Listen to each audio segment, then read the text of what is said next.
자, 한국일보. 문재인 정의로운 통합의 시대로. 4월 4일입니다. 예, 문재인이 어제 그 민주당의 경기, 강원, 제주 경선에서 굉장히 크게 이겼습니다. 그 관련 이야기고요. 자, 근로시간 단축 법안 불발의 그늘 10곳 중 6곳이 주 40시간 안 지켜. 사업체 10곳 중 한 곳은 52시간 초과.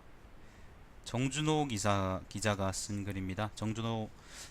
한국일보 사이면에서 노동 관련한 기사들을 꾸준히 쓰는 사람들이 몇 명이 있습니다. 내가 옛날부터 보고 있는데 대표적인 사람이 이제 정준호 이 사람하고 한 명 더 있어요. 갑자기 그 양반 이름이 기억이 안 나네. 박주희 그 아저씨하고 아무튼 요 두 사람이 꾸준히 이 글을 쓰고요. 그 말고 김지연인가? 아무튼 여자 기자 한 명인데 그 사람은 노동 문제도 쓰는데 여성 문제 가지고 기사를 쓰는 편이기도 해요. 아무튼 눈에 띄는 사람들이 있는데 유감스럽게도 조선일보 사이면에는 눈에 띄는 기사가 아무도 없네요. 저 대신 조선일보는 정치면에 눈에 띄는 기사가 있죠. 네. 자, 이면입니다. 서울대 33년 셰프 60 넘어 푸드트랙으로 인생 이막. 조선일보스러운 기사가 여기 있지. 자, 아무튼 넘어가고요. 경제 안보 챙기며 통합 7번, 7번, 국민 33번 내셨다. 3면 기사입니다. 자, 넘어가고요. 사면 노무현 그림자 벗었다. 대세론 없고 숙명의 싸움. 오면 아들 특혜 채용 의혹 확증은 없이 공방 이어질 듯. 국민의당 놈들이 예를 들면 박지원 같은 사람들이 요즘 계속 이제 원재인 가지고 물건 늘어지는데 그거는 그 사람들한테 내가 아까 조선일보 읽을 때 얘기했던 것처럼 주도적인 헤게모니가 없기 때문에 그렇습니다. 쉽게 말하면 자존감이 낮은 거예요. 자, 6면입니다. 문재인 지지층 결집. 안철수 중도 확장성.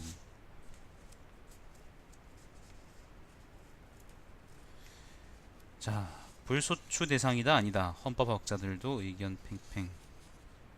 이건 이제 홍준표가 이제 대선 출마 후보로서 대선 후보로서 자격이 있느냐 없냐 관련 이야기. 8면 미국 경제로 북핵개법 유도 중국 거부되는 세컨더리 보이콧. 다른 기사는 별 거 없고.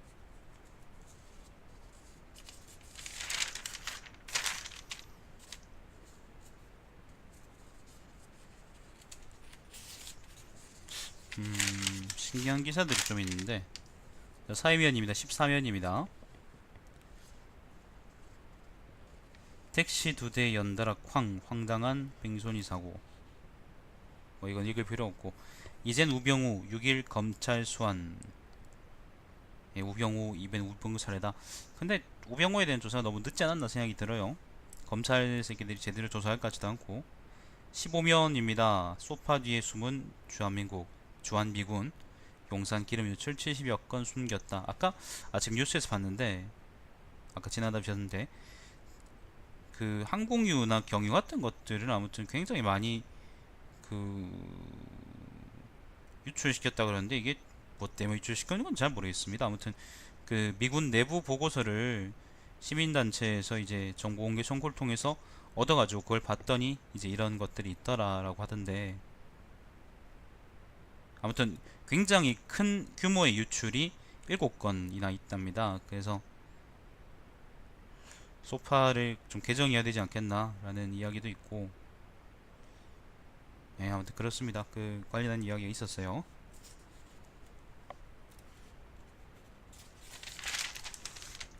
이상하네. 이거 신면에 있구나. 미안합니다. 신면 기사를 다시 볼게요. 아까 내가 읽었던 그 정준호 기자 기사가 여기 있네. 여기, 어디? 조그맣게 이어지는구나. 아무튼 그러니까 일면에 있던 그 근로시간 단축 법안 불발 이거 있잖아, 그죠? 요거는 한번 기사를 읽어보세요. 기사 괜찮을 겁니다. 자, 난 뭐 크게 기획하고 기사를 낸 건 줄 알았는데 그건 아닌 것 같아요. 다른 이야기는 특별한 게 없고요. 경제면은 아, 참, 18면에 요런 얘기 있어요. 그 K뱅크라는 게 새로 생겼습니다. 여기 인터넷 은행인데 예를 들면 뭐 대구은행 같은 그런 지점이 없고 그냥 인터넷으로 만다 그러는데 그냥 휴대폰 켜서 어플리케이션 깔면 이제 그거 가지고 업무 볼 수 있고 그렇다 하더라고요. 그 새로 은행이 생긴 게 굉장히 오래 됐답니다. 그 90몇 년도, 92년도인가 97년도인가 이제 평화은행이라는 게 생기고 난 이후에 처음 이제 은행이 생겼다고 하던데 그걸로 아무튼 사람 그 중앙에서는 많이 기대하고 있다고 관료들이 그런 얘기 있다고 합니다. K뱅크라고 한번 찾아보세요. 관심 있는 분들은 한번 찾아보시고.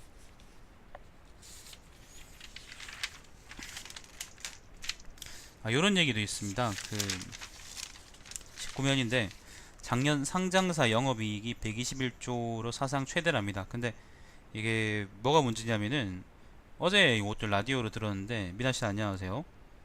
이것도 이제 라디오도 들었는데 영업이익이라는 게 이게 그러니까 진짜로 장사가 잘 돼서 그런 이익을 낸 게 아니고 구조조정으로 이익을 냈다고 하더라고요. 어제 라디오에서 들은 바로는 그렇다 하는데 그거는 좀 문제가 있지 않나? 자세한 거 한번 읽어보시고.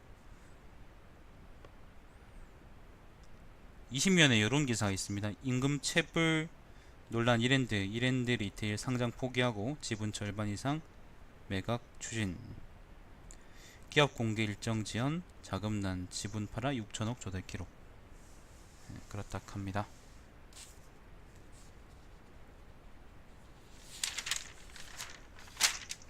돈이 없나 보네. 작정하고 만들었다. 최순실 드라마 탄생.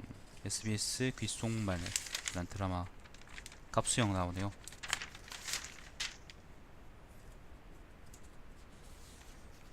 뭐 뒤쪽에는 특별한 얘기 없고요.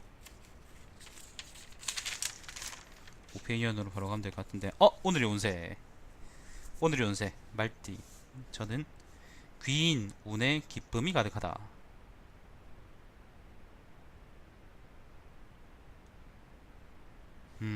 알겠습니다. 내일이 운세는 없나? 저 오피니언입니다. 그 앞조금 볼 거 없고 그 30년 보겠습니다. 범털들의 감옥살이라는 칼럼이 있는데 박근혜 이야기입니다. 범털이란 게 뭐냐면은 그 사회 고위층을 일컫는 은어입니다. 그러니까 이제 수감돼 있는 사람 중에 사회 고위층을 이제 범털이라 그러는데요. 안철수 돌풍의 허실이라는 제목으로 논선 실장이 글을 썼는데 부제가 이렇습니다. 중도 보수 성향 표심 끌어 문재인 위협 5구 대선 문안 양강 대결 구도로 급재편 빈약한 인적 자원과 세력의 보완이 관건이다. 자, 누가 사드를 괴물로 만들었나라는 정치부 기자의 칼럼이 있습니다.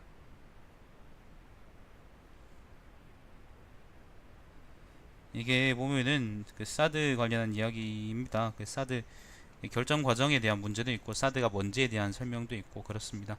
나름대로 차분하게 잘 쓴 글 같습니다. 읽어보세요. 자, 31면입니다. 19대 대선 투표 혁명론 유형가 여시제 솔루션 디자이너라는 사람이 쓴 글인데 글쎄요.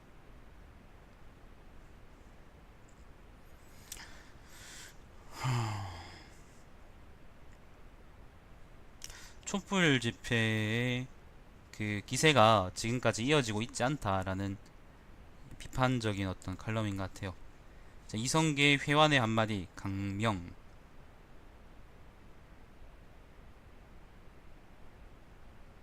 근데 이거는 무슨 글일까? 논어 이야기 라는데